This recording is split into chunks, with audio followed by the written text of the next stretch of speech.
이스라엘에 전쟁이 일어났습니다. 그래서 아람 군대가 쳐들어왔는데 열왕기 상하를 읽다 보면 이때는 아람 군대가 굉장히 강할 때였습니다. 그래서 이스라엘 정부가 속수무책으로 막 밀리기 시작하죠. 근데 감사하게도 이렇게 지는 형국에 하나님께서 이스라엘에게 엘리사라는 선지자를 보내주셨습니다. 엘리사가 이스라엘 왕에게 그리고 이스라엘 국방부 장관에게 정보를 알려줘요. 내일은 아람 군대가 이쪽으로 쳐들어올 거니까 이쪽으로 매복을 하십시오. 내일은 이쪽으로 쳐들어올 테니까 여기만 막으시면 됩니다 라고 하죠. 그러니까 정말로 아람 군대가 엘리사가 말한 대로 쳐들어오는 겁니다. 그래서 아람 군대가 공격만 하면 다 지는 거예요. 그래서 아람 군대가 실제로 회의를 합니다. 도대체 우리 왜 지냐? 전력으로 보면 우리가 이스라엘을 그냥 이겨야 되는데 왜 지냐 했더니 나온 얘기가 뭐냐면 이스라엘에 선지자가 있다. 실제로 나온 얘기예요. 엘리사라는 선지자가 있는데 이 선지자가 도단에 있다. 얘만 잡으면 된다. 그래서 이 아람 왕이 정말로 엘리사 한 명 잡으려고 도단으로 공격을 하기 시작하죠. 어느 날 아침에 눈을 떴는데 이 이스라엘이 도단이라는 성읍의 포위가 됩니다. 그 아침에 일어났더니 엘리사와 이 청년이라고 기록되어 있거든요. 이 청년이 성 위로 올라갔는데 밖에 자신을 포위한 아람 군대를 보게 되죠. 많은 군대, 너무 셀 수 없는 군대가 병거와 검을 가지고 자기를 포위하는 걸 보게 됩니다.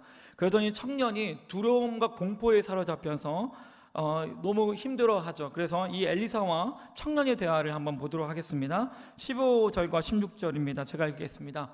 그의 사환이 엘리사에게 말하되 아하 내 주여 우리가 어찌하리까 하니 대답하되 두려워하지 말라 우리와 함께한 자가 그들과 함께한 자보다 많으니라 하고. 여러분 이 청년이 보자마자 뭐라고 하냐면 내 주여 우리가 어찌합니까? 이 말은 뭐냐면 엘리사 선생님 우리 이제 죽었습니다. 이제 우리 적 잔인한 군대가 우리 이 성문을 뚫고 들어와서 이곳은 작은 성입니다. 우리 이제 다 죽었습니다 라고 얘기하죠. 그랬더니 엘리사가 이 청년에게 뭐라고 하냐면 두려워하지 말라고 얘기합니다. 이 청년이 군대를 보고 겁을 찍어 먹었어요. 여러분 두려움이라는 감정이 뭘까요? 무서워하는 겁니다. 무서움과 두려움은요, 어떻게 우리가 무섭거나 두렵거나 염려가 많은 상태가 되면 어떻게 됩니까? 사람이 이성을 상실하기 시작하죠. 그래서 판단을 실수하게 됩니다. 여러분 우리가 여러분들은 안 가시겠지만 식당이나 이런 데서 이렇게 갈등이 일어나는 걸 보면 사람들이 술을 마시고 뭘 통제하지 못합니까? 감정을 통제하지 못해서 싸움이 일어나게 되죠. 근데 두려움도 똑같아요. 우리가 안에 두려움이 가득하게 되면 판단을 제대로 하지 못합니다. 평소에는 굉장히 이성적이었는데 두렵기 시작하면 무엇에 놀리는 것처럼 계속해서 이상한 판단을 하게 되죠. 그리고 어떻게 돼요? 자기 마음대로 하게 됩니다. 그리고 입을 통제하지 못하게 돼요. 내가 왜 그런 말을 했을까? 왜 그런 말을 했냐면 그 마음에 어떤 두려움이 작용을 한 겁니다. 로마서 8장 15절을 볼까요? 함께 읽겠습니다. 시작. 아멘. 성경은 우리가 원래 하나님의 아들 딸 이전에 뭐였냐면 죄와 사단의 노예였다고 얘기합니다. 근데 죄와 사단의 특징이 뭐냐면 뭐예요? 죄와 사단의 특징이 뭐냐면 두렵게 합니다. 두렵게 만들어요. 어둠의 세력은요, 우리를 어떻게 처음부터 무너뜨리냐면 무섭게 하고 두렵게 하는 방법으로 시작을 합니다. 오늘 본문에 나오는 이 청년이 보고 이럽니까? 귀신 봤습니까? 아니에요. 두려운 상태에 돌입을 한 거죠. 어둠의 세력이요, 우리를 무섭게 하기 위해서 어떻게 해요? 자신의 군대를 쫙 펼칩니다. 숫자를 쫙 보여줘요. 그리고 싸움이 시작도 안 되는데 말해요. 너 졌어. 우리 봐봐. 우리가 얼마나 강해? 너 끝이야. 너 고통당할 거야. 하나님이 이 작은 성을 지켜줄 것 같아? 너 버림받았어 라고 게임이 시작되지도 않았는데 두려움이라는 감정으로 이 청년을 압박하는 걸 볼 수 있습니다. 오늘도 마찬가지죠. 여러분 사단은 계속해서 하나님의 백성인 우리를 어떻게 공격하냐면 압박을 하는데 영적 전쟁입니다. 영적 전쟁의 시작이 뭐냐면 우리에게 두려움과 무서움을 주는 것이에요. 여러분 우리가 영적인 존재들입니다. 우리의 영이 우리 다 안에 있죠. 우리의 실체입니다. 근데 우리의 영이 두려움을 인지하게 되면 하나님을 보지 못해요. 그걸 어떻게 해요? 환경과 상황만 보입니다. 하나님이 안 보여요. 그래서 어떻게 해요? 막 식은땀 나고 심장이 뛰기 시작하고 하루 종일 자면서 그 생각만 나는 것이, 영을 마비시키고 판단을 흐리게 하고 어리석은 행동을 하게 됩니다. 이 청년에게 두려움을 주었던 것처럼 말입니다. 야, 너 내일이면 너 끝이야. 너 이 병 때문에 너 못 일어난다. 하나님 너 지킬 것 같아. 너희 가정 끝이야.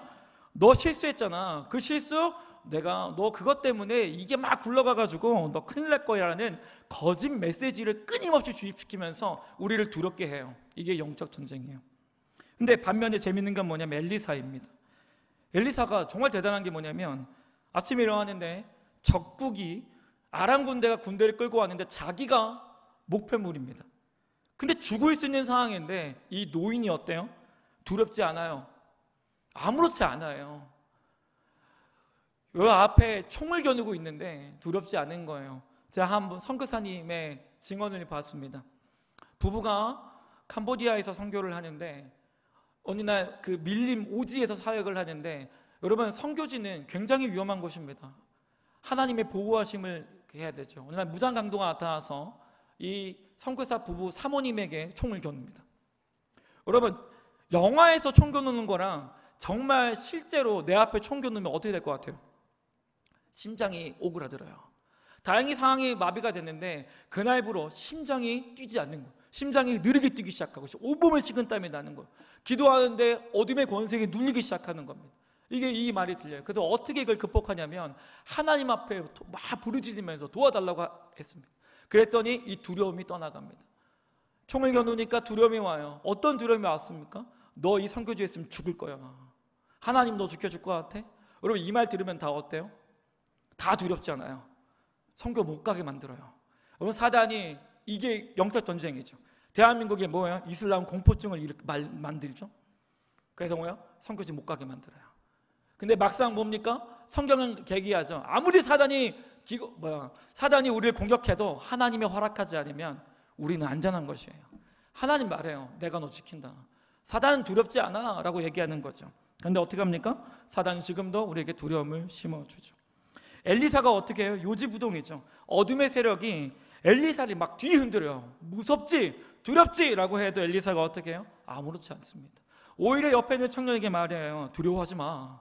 우리 편이 더 많아. 우리 하나님이 더 강해 라고 얘기를 합니다. 여러분 저희가 청년 때 참 철없을 때 두려움에 사로잡힌 적이 있어요. 제 마음에 정말로 영적 전쟁이 시작되죠. 여러분 영적 전쟁이 팔 부러뜨리고 이러진 않습니다. 여러분 영적 전쟁의 시작은 생각에서 시작해요. 두려움을 주는 거거든요.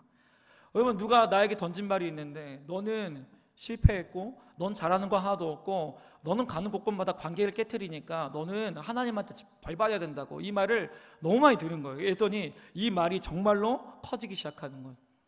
그런데 뇌 안에 누군가가 모르겠지만 계속해서 너 실패했다, 너 끝이다, 너는 하나님이 잘못 만들었다라는 메시지를 주기 시작했죠. 근데 이렇게 되니까 몇 달 동안 무기력증에 시달리게 되는 거예요. 무기력증. 사단의 공격은 두려움에서 시작을 합니다. 근데 어느 날 찬양을 드리는데, 여러분 하나님은 찬양 중에 임하시는 하나님이십니다. 여러분 찬양하면 정말 원수가 떠나가는 거예요. 찬양을 하는데 아직도 기억합니다. 그 메시지 잊을 수 없죠. 찬양하는데 하나님의 음성이 들립니다. 내가 너 만들었다. 와, 내가 너 만들었다. 나 실수 없어. 내가 널 다듬는 과정일 뿐이야. 괜찮아. 내가 너를 쓸 거야. 이 말 한마디에 그 몇 달 동안 괴롭히던 원수의 두려움이 떠나가요. 하나님의 평안만이 내 안에 자로잡기 시작했습니다. 여러분 하나님은 우리에게 두려움을 주지 않습니다. 하나님은 사랑으로 우리를 붙드시는 분이십니다. 우리 로마서 8장 15절과 요한일서 4장 18절을 크게 한번 읽어볼까요? 시작.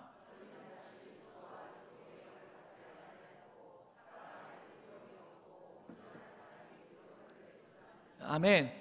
영적 전쟁이 뭐냐면 여러분 사단은 어떻게 합니까? 계속 무섭게 하고 두렵게 하고 염려를 줍니다. 근데 하나님은 반대예요. 하나님은 온전한 사랑인데 사랑이 우리 안에 오면, 하나님의 사랑이 우리 안에 오면 일어나는 일이 뭐예요? 두려움이 떠나요. 두려움이. 온전한 사랑이 두려움을 내어쫓습니다. 그래서 저는 가끔씩 청년이나 청소년들 중에 그 얼굴 표정이 바뀐 애들이 보여요. 이전에는 웃지를 않은 애들이에요. 근데 어느 날 어떤 사건을 겪고 나서 뭐 부모님의 기도를 통하든지 목사님의 설교를 듣든지 표정이 바뀌어 있어요. 그래서 제가 물어봐요. 너 얼굴 표정이 바뀌었다. 그 왜 어떤 일이 일어나는 걸까요? 하나님의 사랑이 안에 있던 두려움과 염려를 내어쫓는 거예요. 여러분, 하나님의 사랑이 우리를 살릴 줄 믿습니다. 여러분, 하나님의 사랑이죠. 사단은 우리를 무너뜨리기 위해서 영적 전쟁을 걸어요. 근데 그게 뭐냐면 두려움과 염려로 무너뜨리는 거죠. 매일매일 자녀에 대한 걱정으로 두렵게 만들어요. 하나님이 네 자녀 돌보지 않아. 저는 오은영 박사 프로그램 보면서 좋기도 한데 좀 두려운 게 뭐냐면, 아니 그것만 보면 대한민국의 모든 자녀들이 다 좀 안 좋아 보이는 것 같은 거. 그 부모님들이 완벽하지가, 왜 우리가 다 오은영 박사 아니에요, 그렇죠? 그럼 우리 부모님들은 다 우리 실수하면서 키웠잖아요, 그렇죠? 약간 공포증이 있는 것 같아요. 물론 좋은 겁니다. 그렇지만 우리 안에 두려움을 내어쫓을 필요가 있어요. 내가 실수로 양육할 수 있죠. 그러나 내 자녀를 기르신 분이 누구입니까? 하나님인 것이에요. 여러분, 부모가 실수하면 어때요? 부모 실수할 수 있죠. 근데 하나님은 말해요. 네가 실수해도, 부모인 네가 실수해도 진정한 부모인 나는 너의 자녀를 끝까지 책임져. 두려워하지 마. 두려워하지 말라고 얘기하는 것이에요. 사단은 뭐라고 합니까? 네가 너 때문에 자녀 망쳤다고 얘기하잖아요. 두려움이 두려움. 너 때문에 교회 떠난 거, 그 두려움인 것이에요. 하나님 결코 그렇게 얘기하지 않습니다. 우리 하나님 말해요. 너는 실패했어도 너희 자녀를 책임진 사람은 나다. 나다. 걱정하지 말고 두려워하지 말라고 하나님은 말씀하시는 겁니다. 그러나 여러분, 사단은 끊임없이 우리의 생각에 말하죠. 질병으로 무너뜨리면서 너 큰일 났다. 너 이제 고통 시작이다. 하나님이 너 미워해서 질병 준 거라고. 두려움 아니에요? 나는 이 병상에서 못 일어날 거다. 두려움인 것이에요.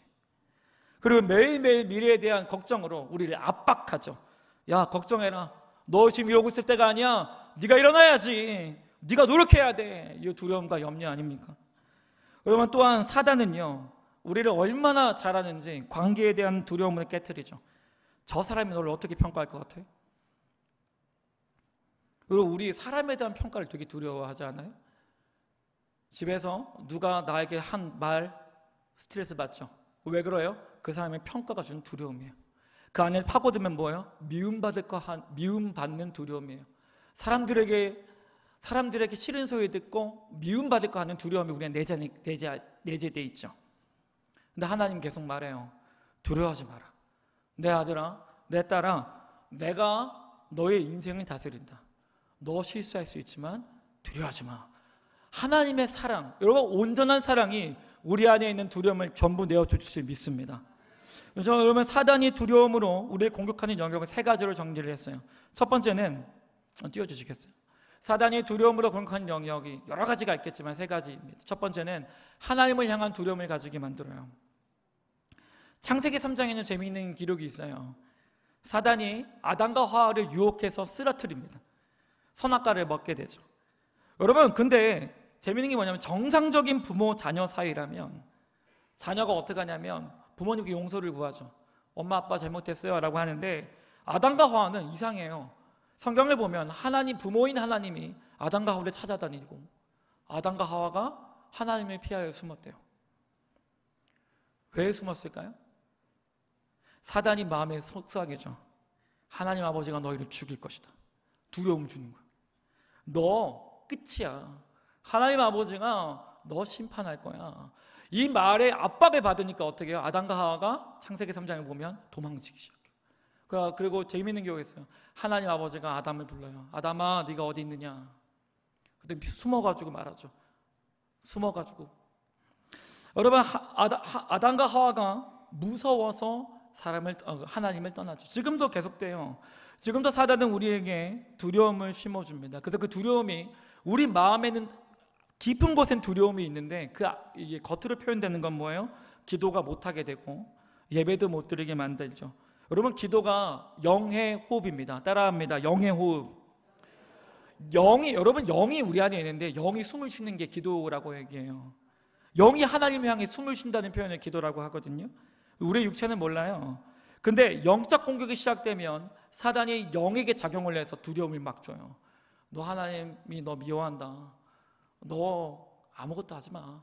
그 두려움에 눌려서 우리 겉으로 보이는 육체가 기도와 찬양을 하지 않고 예배를 등한시하기 시작하고 말씀을 보지 않기 시작하죠. 그래서 신앙을 멈추게 되고 더 심해지면 교회까지 떠나게 되는 겁니다. 두려움이 내재되어 있어요. 근데 정말 재밌는 게 뭐예요? 장결자들이 어떻게 하다가 하나님을 떠난 장결자들이 혹은 몇 년 동안 떠났던 청년들이 예배에 옵니다. 우연히 왔는데 하나님이 어떻게 해요? 너 내가 가만두나 봐라. 이러나요? 아니죠. 제가 아는 한 미국의 목사님 얘기인데요. 되게 유명한 목사님인데 어떤 여인분이 이혼을 합니다. 근데 누가 봐도 자기가 잘못한 이혼이었어요. 근데 사단이 그 마음에 작용을 해서 너는 죄를 지었으니까 예배 드릴 자격도 없고 하나님이 널 미워한다. 이 두려움 때문에 몇 년을 예배를 피해 다녔습니다. 근데 어느 날 어떤 착한 사람의 이 전도로 교회에 오게 됩니다. 교회에 왔는데 저 멀리서 두려움이 임해요. 하나님 나 치겠다. 사람들이 날 손가락질 할 거야. 어찌 해서 예배당에 왔는데 찬양인도자의 첫 멘트가 이거였대요. 첫 멘트가 여러분이 어떤 죄를 잘못 저질렀던 하나님은 여러분을 사랑하십니다. 이 말이었는데 이 말이 그 여인의 마음에 박힙니다. 마치 내가 너 기다렸다. 여러분 사랑이 두려움을 내어 쫓아요. 여러분 사단은 뭐 했어요 지금까지? 이 여인 보고 하나님을 멀리 피하게 만들었죠. 그런데 하나님은 어떻게 합니까? 온전한 사랑은 두려움을 내어 쫓습니다. 여러분 자기를 혼낼 줄 알았는데 하나님 우리를 너무나 기다리는 거예요. 여러분 사랑하는 여러분 두려움과 무서움을 내어 쫓으시기 바랍니다. 하나님이 우리를 기다리십니다. 여러분 언제든지 주 앞에 나오시기 바랍니다. 오늘 하나님을 만나신 여러분 되시길 믿음 축복합니다. 두 번째입니다. 사단이 두려움을 공격하는 영역. 두 번째는 사람에게 미움받는 두려움이에요. 하나님이 우리를 창조하셨을 때 혼자 두게 하지 않습니다. 아담 보고 뭐라고 하냐? 하와를 두잖아요. 너 혼자 하는 거 보기 안 좋다고. 여러분 하나님도 혼자 있지 않아요. 삼위일체 하나님이세요. 하나님에게는 혼자라는 게 없습니다. 항상 공동체로 적용됩니다. 그래서 하나님은 가정을 만들고 교회라는 공동체를 주셨죠. 사람을 혼자 있게 하면 외로움이 파고들고 무조건 무너지게 돼 있습니다. 사단이 이걸 파고들어요. 뭐냐면 우리가 관계를 통해서 사랑을 받고 관계를 통해서 사는 걸 관계를 통해서 살아나는 걸 알아요. 그러니까 사단이 뭘 깰까요? 교회 안에 관계를 깨는 거예요. 이걸 너무 잘하니까 다 깨는 거예요. 여러분 사단이 파고들어서 어떤 사람의 말을 막 증폭을 시켜가지고 막 상처 주게 만들고 교회 안에 갈등 막 있으면 네가 나한테 먼저 와야지 아니 네가 먼저 나한테 와야지 하면서 서로를 막 거의 원수처럼 만들거든요. 하나님의 교회 이거 다 공격입니다. 여러분 사람은요 칭찬이라는 사람은 칭찬과 격려라는 사랑 이거 누구한테 받냐면 사람 옆에 있는 사람에게 받거든요. 이 사랑 받으면 사람이 성숙해집니다. 근데 사단이 이걸 너무 잘하니까 어떻게 공동체에서 그걸 다 깨트리죠. 관계 싸움 일으키고 관계 갈등 만들고 미워하게 만들고 서로에게 미움을 주죠. 여러분 창세기에 나오는 야곱 이야기를 좀 할게요. 야곱의 외삼촌 라반이 있었습니다. 근데 야곱의 외삼촌 라반과 갈등이 일어나요. 어느 정도까지 치닫으면 서로 죽이려고 합니다. 여러분 외삼촌이 생각해봤어요? 외삼촌이 칼 들고 자기 죽이러 오는 거 생각해봤어요? 근데 야곱은 비무장 상태였어요. 근데 외삼촌이 자기를 죽이러 오니까 얼마나 이 야곱이 무서워했냐면 성경에 기록되어 있어요. 벌벌 떨었대요. 그래서 이게 해결되니까 화를 내요 라반한테. 내가 어떻게 외삼촌인 당신 난 이럴 수 있냐고. 무서우니까. 그렇죠. 근데 바로 다음 날에 하나님의 상황을 다 정리해주고 다음 날에 어떤 일이 일어나냐면 형 에서가 자기를 죽이러 군대 400명 끌고 온대요. 이때 야곱이 무서워가지고 벌벌 떱니다. 여러분 누구한테 미움당해 보셨어요? 사람은 영적인 존재입니다. 누가 자기 미워하면 다 감지해요. 근데 어떤 존재가 자기를 너무 미워하잖아요. 그럼 사람은 영적으로 스트레스 받습니다. 아파해요. 여러분 이래서 갈등이 깨지는 게 그렇게 무섭습니다. 이래서 야곱이 얼마나 무섭던지 여러분 보세요. 형에게 미움받는데 미움받는 수준이 어느 정도예요? 죽이려고 하잖아요. 지금 너무 많은 미움을 받잖아요. 그러니까 야곱이 이 강 옆에서 울면서 기도합니다. 갈등이 일어나고 사람에게 미움받는 아픔과 두려움이 야곱을 처절하게 만들어요. 무섭게 만들어요. 사단이 공격하는 통로 중에 하나가 이겁니다. 여러분 이 생각 많이 했을 거예요. 저 사람이 너를 미워한다. 저 사람이 너 싫어해. 너 안 좋은 소문 퍼뜨리고 다녀. 너 앞에서는 웃는데 네 뒤에서는 안 좋은 얘기 할 거야. 여러분 이거 사랑하는 이거 돌고 돌아서 다 소문 아마 경험하셨죠? 경험하실 수 있어요. 어떤 사람 내 친한 친구가 나에 대해서 비난한 말 돌고 돌아서 난 돌아와요. 그러면 여러분 어때요? 나도 똑같이 해줘야지 이럽니까? 맞지만 첫 번째는 아파요. 그 왜 그러고 내 영이 미움받았잖아요. 미움받으면 너무 아파요. 사단이 이걸 너무 좋아합니다. 그리고 이래요. 야 지금 너 미워하는 사람 얼마나 많은지 알아? 너 외로운 존재야. 너 사랑해주는 사람 아무도 없어 라고 얘기하죠. 야곱이 이 정도까지 들어가니까 어떻게 하냐면 야곱이 울어요. 그리고 하나님이 사람의 모습으로 오시죠. 예수님인데 예수님 오니까 야곱이 호세아 10장에 뭐라고 됐냐면 예수님 붙잡고 울었다고 돼 있어요. 너무 무서워가지고 저 사람이 나 미워합니다. 나 좀 도와달라고 말해요. 사단이 공격이 여기까지 성공을 했죠. 미움받는 두려움. 너 야곱 너 끝이야. 너 사람들이 너 미워해 라고 했을 때 하나님 예수님이 찾아오죠. 그래서 어떻게 합니까? 여러분 하나님이 야곱을 회복시키는데 이사야 41장 8절과 10절입니다. 우리 함께 읽겠습니다. 시작.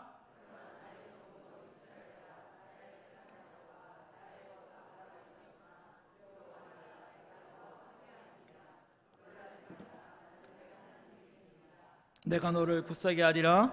참으로 너를 도와주리라. 참으로 나의 의로운 오른손으로 너를 붙들리라. 아멘.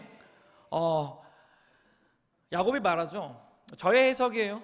관계에 대한 해석. 가족도 저를 미워하고 친척도 저를 미워합니다.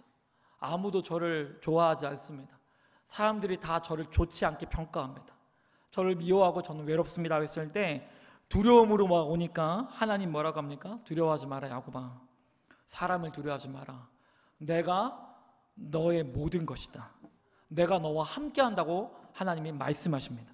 여러분 이날 야곱이 완전히 바뀌어요. 그 다음날 어떻게 됩니까? 형을 만나고 형과 원수지간이었던 형과 모든 관계가 다 풀리게 돼요. 사단은요 다 깨트려요. 근데 하나님은 오시면 어떻게 됩니까? 닿는 곳곳마다 우리의 있는 곳곳마다 모든 것을 하나님은 살리시는 분이십니다. 사랑하는 여러분, 혹시 이 중에 관계에 대한 아픔과 사람에게 미움받는 두려움이 있으십니까? 오늘 예수 그리스도의 능력으로 그 모든 두려움이 떠나갈 줄 믿습니다. 우리 마지막 세 번째 미래에 대한 두려움만 하고 마치겠습니다. 세 번째는 미래에 대한 두려움입니다. 최근에 담임 목사님께서 염려에 대한 설교를 했습니다. 성경은 너무 많이 뭐라고 하냐면 두려워하지 마라, 염려하지 마라, 두려워하지 마라, 염려하지 마를 성경에서 너무 많이 얘기를 하죠. 근데 사단은 반대로 뭐라고 얘기할까요? 걱정해라, 걱정해라, 걱정해라 이라고 얘기합니다. 너 지금 가만히 있으면 안 돼. 너 걱정하고 염려하고 두려워해야 돼 라고 얘기를 하죠. 하나님이 아브라함에게 자녀를 준다고 했는데 자녀가 생기지 않습니다.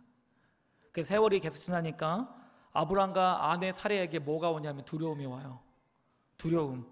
하나님이 안 주는구나. 사단이 이걸 탁 파고 들어가지고 야 하나님이 니네 약속 안 지켜준다. 니네 미래에 니네가 개척해야 돼. 하나님 믿지 마. 니네가 지금 뭐 해야 돼 라고 얘기하죠. 하나님 믿냐? 염려해라 라고 해서 결국 이 사라가 잠을 못 자요. 미래에 대한 공포가 밀려오니까. 그래서 어떻게 합니까? 여종을 통해서 자녀를 갖게 만들죠. 그래서 이 낳은 아들 이스마엘인데 이 이스마엘 때문에 집안이 두 쪽으로 나뉘게 됩니다. 갈등과 아픔이 막 생기게 되죠. 왜 이렇게 됐어요?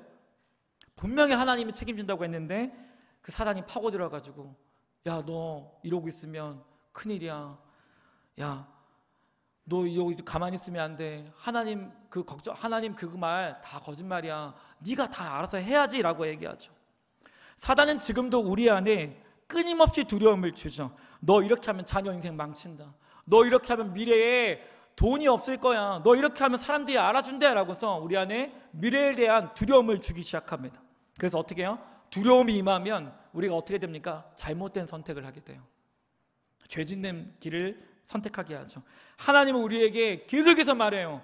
너의 자녀를 나에게 맡겨라. 내 자녀는 결코 망하지 않는다.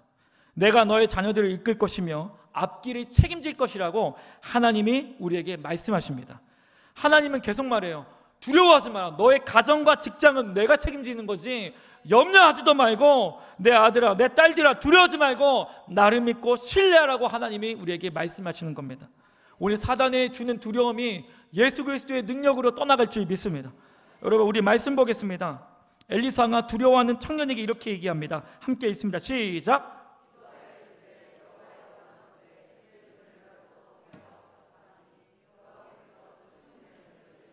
그가 보니 불말과 불병과가 산에 가득하여 엘리사를 둘렀더라.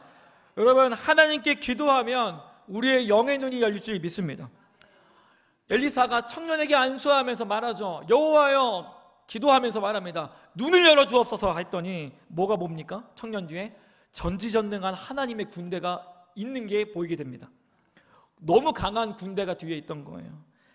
우리의 가장 좋은 아버지가 우리 뒤에 버티고 계신 것입니다. 여러분들, 이게 영의 눈이 열려야 하는 것이에요. 여러분, 그래서 기도하면 영의 눈이 열리면서 하나님이 보입니다. 그 두려움이 떠나가게 돼요. 그래서 사단이 기도 못하게 만들어요. 영의 눈이 열리기 때문입니다. 근데 우리가 절망 속에서 기도하면 영의 눈이 열리면서 하나님이 보이게 되죠. 그래서 우리 안에 있는 두려움이 예수의 능력으로 떠나가게 되는 것입니다. 여러분, 오늘 모든 두려움이 떠나갈 줄 믿습니다. 하나님이 강하신 줄 믿습니다.